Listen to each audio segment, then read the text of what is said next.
ये आकाशवाणी है। कार्यक्रम मंथन में प्रस्तुत है मनोरोग और इसके निदान पर नई दिल्ली के मानव व्यवहार एवं संबद्ध विज्ञान संस्थान के निदेशक डॉक्टर राजेंद्र कुमार धमीजा के साथ आकाशवाणी संवाददाता ओमवेश उपाध्याय की विशेष बातचीत। मानसिक सेहत के प्रति जागरूकता बढ़ाने के मकसद से पूरी दुनिया 10 अक्टूबर का दिन वर्ल्ड मेंटल हेल्थ डे के रूप में मनाती है। 1992 में world federation for mental health के उप महासचिव रिचर्ड हंटर की पहल पर विश्व मानसिक दिवस की शुरुआत हुई थी, जिसका उद्देश्य मानसिक स्वास्थ्य के प्रति आम जनता को शिक्षित व जागरूक करना था। आज हमारे साथ हैं doctor Rajendra Kumar Dhamija, director institute of human behaviour and allied sciences, जिसे हम बात करेंगे मानसिक रोगों और उनसे जुड़े मुद्दों के बारे में। आपका स्वागत है डॉक्टर धमीजा। नमस्कार। सबसे पहले मैं आपसे समझना चाहूंगा कि इस वर्ष के मानसिक स्वास्थ्य दिवस की थीम है मानसिक स्वास्थ्य और कल्याण को वैश्विक प्राथमिकता बनाएं। कृपया हमारे सुनने वालों को इसके महत्व के बारे में समझाइए। जी, बिल्कुल ठीक कहा आपने। WHO ने इस वर्ष का जो वर्ल्ड मेंटल हेल्थ डे है उसका थीम दिया है make mental health and wellbeing for all a global priority. तो ये मतलब है कि हम सब लोगों को इस समय पर इसको एक प्रायोरिटी के रूप में लेना चाहिए और विश्व स्तर पर ये प्रायोरिटी होनी चाहिए। किसी में भी डिस्पैरिटी नहीं होनी चाहिए, चाहे वो पश्चिमी देश हैं, चाहे वो लो इनकम कंट्रीज हैं या हमारे जैसे देश हैं जो मिडिल इनकम कंट्रीज में आते हैं, और उन सब में मानसिक रोग को प्राथमिकता दी जाए। यही एक मकसद है WHO के इस वर्ष के थीम को चुनने का।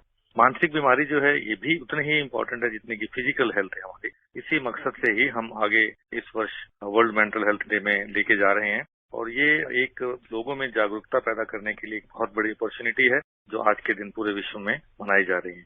बिल्कुल सर, लेकिन मानसिक रोगों या इससे जुड़े किसी भी मुद्दे के विषय में जब चर्चा होती है तो तमाम तरह की चुनौती है, न सिर्फ पीड़ित के लिए बल्कि हेल्थ इंफ्रास्ट्रक्चर के लिए भी।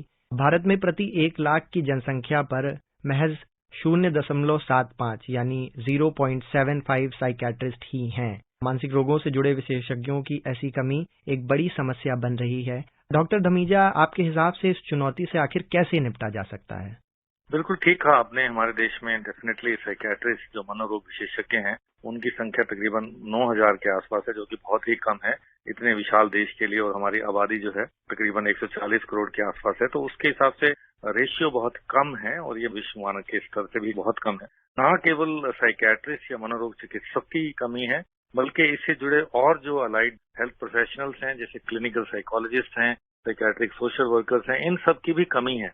हमें चाहिए कि हम देश में इन लोगों को भी ट्रेन करें, इन लोगों की संख्या भी बढ़ाएं, और इस दिशा में सरकार बहुत तेजी से काम कर रही है।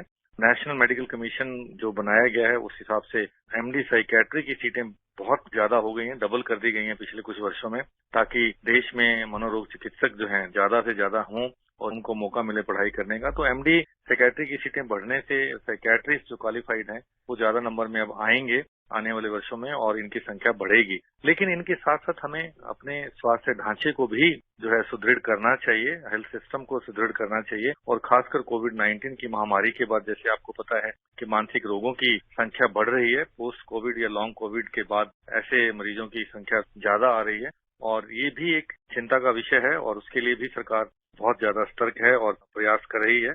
इसके साथ साथ हमें देश के लोगों को भी जागरूक करना है, समाज को भी जागरूक करना है, क्योंकि मेंटल इलनेस जो है दैट इज ए ट्रीटेबल। ये भी एक आम बीमारी की तरह है, किसी को भी बीमारी हो सकती है।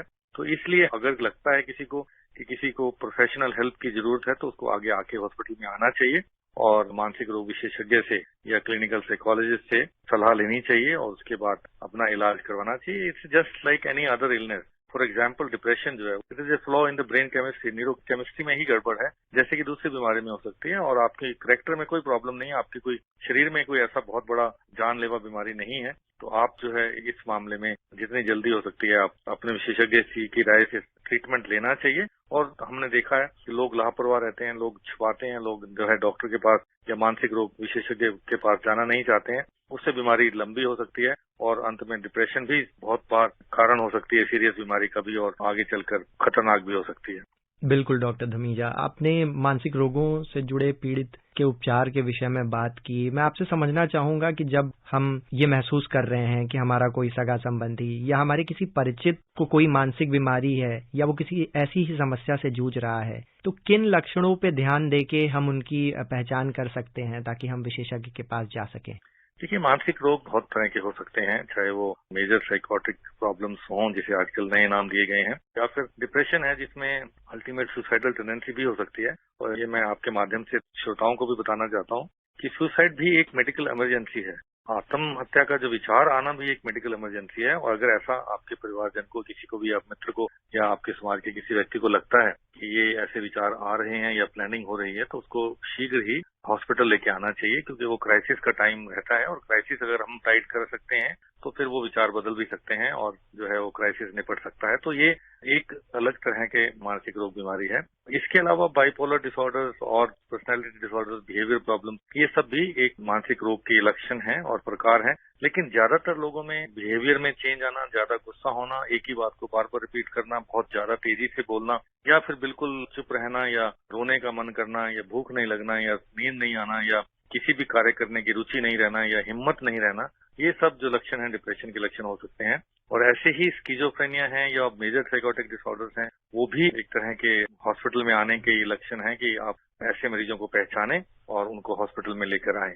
बिल्कुल डॉक्टर धमीजा, ऐसे मसलों में मानसिक रोगों से जुड़े पीड़ित या उनके परिवारों के बारे में जब बात की जाती है तो हम देखते हैं कि अक्सर लोग ये बात छुपाते हैं, विशेषज्ञ की मदद लेने से डरते हैं। तो ऐसी स्थिति में अक्सर क्या होता है, या तो वो किसी से ये बता नहीं पाते हैं या सिर्फ एक जनरल फिजिशियन के पास चले जाते हैं। क्या आप हमें ऐसे मुद्दों में विशेषज्ञ की महत्वता के विषय में और कैसे सोसाइटल स्टिग्मा को पार किया जा सके, इसके विषय में विस्तार से अगर बता पाएं?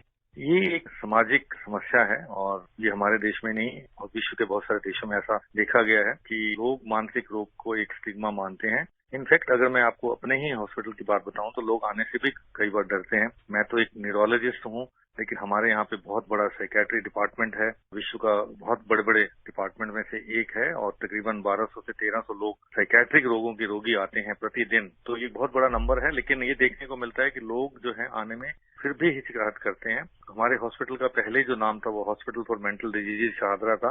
अब नाम बदला गया, मेंटल वर्ड हटाया गया वहां से, और उसका नाम institute for human behaviour and allied sciences रखा गया, इसी स्टिग्मा को कम करने के लिए, ताकि लोगों को ये न लगे कि मेंटल हॉस्पिटल में जा रहे हैं तो इसको कोई मेंटल प्रॉब्लम ही होगी। हालांकि मेंटल प्रॉब्लम भी तो एक प्रॉब्लम है, किसी को भी हो सकती है, जैसे किसी को आम बीमारी है, टीबी है, शुगर है या ब्लड प्रेशर है, तो ऐसे ही मानसिक रोग भी हो सकता है, उसका भी पूरा इलाज है। और हमारा जो मोटो है वो यही है कि मेंटल इलनेसेस आर ट्रीटेबल। तो ये एक समस्या जो है, इसको हम जागरूकता के माध्यम से ही दूर कर सकते हैं, और आप जैसे कार्यक्रम के माध्यम से लोगों में ये पैदा कर सकते हैं कि ये भी आम बीमारी है और इस बीमारी को छुपाएं नहीं। और अगर आपको लगता है या आपके परिवार के किसी सदस्य को या कोलीग्स हैं या दूसरे लोग हैं जिनको लगता है कि ऐसा हो सकता है कि इसको प्रोफेशनल हेल्प की जरूरत है, तो ये छुपाना नहीं चाहिए और इलाज करवाना चाहिए, क्योंकि ये बिल्कुल ठीक हो सकते हैं। डॉक्टर धमीजा, आपने बात की कि कैसे हम विशेषज्ञ की सहायता से मेंटल इलनेस और मानसिक रोगों के उपचार में सहायता पा सकते हैं। मैं आपसे समझना चाहूंगा कि भारतीय मानसिक स्वास्थ्य देखभाल अधिनियम 2017 की धारा 21(4)A में प्रावधान है कि मानसिक बीमारियों और शारीरिक बीमारियों के बीच में कोई भेदभाव नहीं होगा। इस अधिनियम के आने के बाद क्या सहायता मिली है मानसिक रोगों से पीड़ित व्यक्तियों को? National mental health care act 2017 में जो है, जो 2018 से लागू है, ये एक बहुत इंपॉर्टेंट स्टेप है। और इसमें ये मेन मकसद ये रहा है कि इसको पेशेंट सेंट्रिक बनाया गया है, ताकि पेशेंट्स की ऑटोनॉमी बहुत रहे और पेशेंट्स जो है अपना डिसाइड कर पाएं, और उनकी सहमति बहुत जरूरी है किसी भी एडमिशन के लिए या इलाज के लिए। इसमें सुइसाइड को भी डिक्रिमिनलाइज किया गया है, और भी बहुत सारे चेंजेस लाए गए हैं ताकि ये पेशेंट्स के फोकस रहे, पेशेंट्स पर ही आधारित रहे। जैसे कि ईसीटी हम लगाते हैं, उसमें बच्चों को नहीं लगा सकते, अब एनएससीजे के साथ ही लगा सकते हैं। बहुत सारे नियम हैं, सेक्शंस हैं, जिसके तहत हम मरीजों को भर्ती करते हैं। कुछ मरीजों के केसेस में हमें पुलिस की भी हेल्प लेनी पड़ सकती है या मजिस्ट्रेट की भी हेल्प लेनी पड़ सकती है। तो ये सब नए चेंजेस जब आए हैं मेंटल हेल्थ केयर एक्ट में, बहुत ही महत्वपूर्ण है मरीजों के लिए।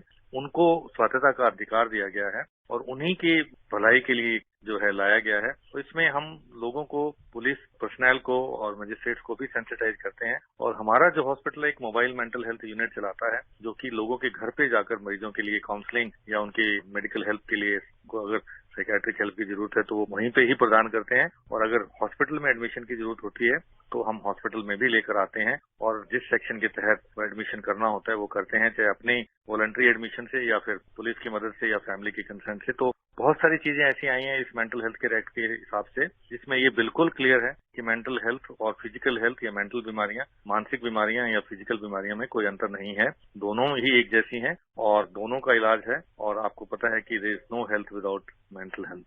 बिल्कुल डॉक्टर धमीजा, मौजूदा सरकार के अंतर्गत मानसिक रोगों और उनके उपचार को प्राथमिकता दी जा रही है, जिसके तहत गुणवत्तापूर्ण मानसिक स्वास्थ्य सेवाओं के लिए राष्ट्रीय टेली मानसिक स्वास्थ्य कार्यक्रम की भी बात चल रही है। इसमें 23 मुफ्त टेली काउंसलिंग केंद्र शुरू किए जाएंगे। वहीं प्रत्येक राज्य और केंद्र शासित प्रदेश में टोल मुक्त हेल्पलाइन भी चालू की जाएगी। सर, मानसिक रोगों के उपचार में सरकार का यह प्रयास कितनी बड़ी संजीवनी साबित होगा, मैं आपसे थोड़ा विस्तार में समझना चाहूंगा।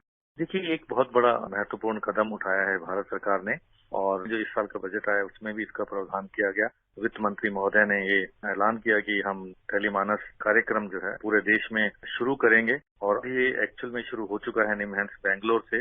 और ये एक बहुत बड़ा कार्यक्रम है, इसमें 23 ही नहीं बल्कि 51 टेलीमानस सेल बनाए जा रहे हैं अलग अलग प्रदेशों में और केंद्र शासित प्रदेशों में।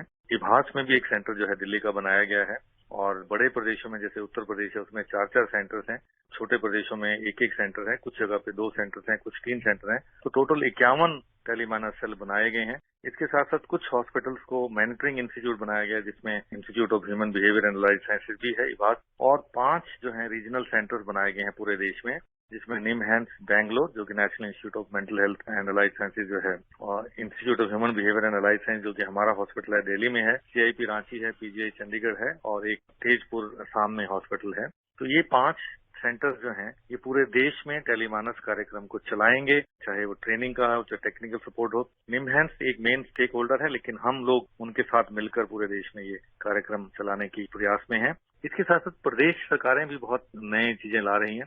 दिल्ली में भी स्कूल मेंटल हेल्थ प्रोग्राम शुरू किया जा रहा है। तकरीबन हर एक स्कूल में काउंसलिंग सेंटर की कोशिश की जा रही है, काउंसलर पहुंच के वहां पे बच्चों से कम साल में एक बार उनकी जो है असेसमेंट हो और काउंसलिंग हो। इस उद्देश्य के साथ दिल्ली सरकार का ये कार्यक्रम भी शीघ्र ही शुरू होने वाला है, और ये सब चीजें जो हैं देश में मानसिक स्वास्थ्य को प्रोत्साहन देने के लिए एक बहुत बड़ा मील का पत्थर साबित होंगे।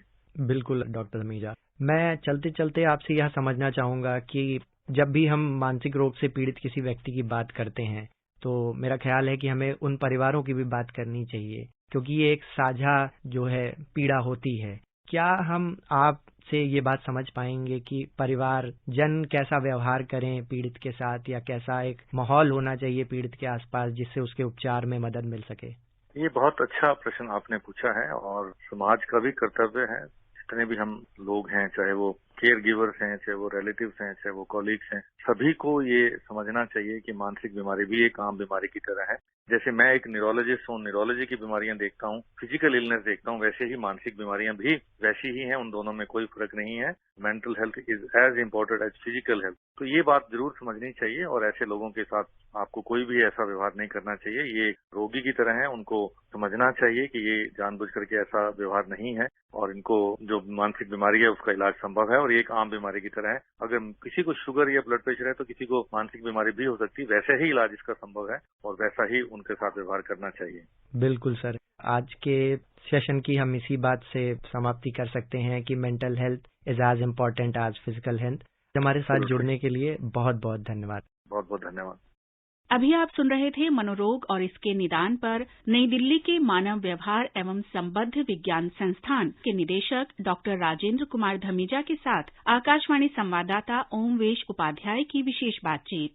ये कार्यक्रम आकाशवाणी के समाचार सेवा प्रभाग द्वारा प्रस्तुत किया गया। इसे आप हमारे mobile app news on AIR और हमारे YouTube channel news on AIR official पर भी सुन सकते हैं। इस कार्यक्रम के संबंध में अपनी प्रतिक्रिया आप हमें ईमेल कर सकते हैं airnsdtalks@gmail.com पर। इस कार्यक्रम को फिर से सुनने के लिए लॉग ऑन करें हमारी वेबसाइट newsonair.nic.in।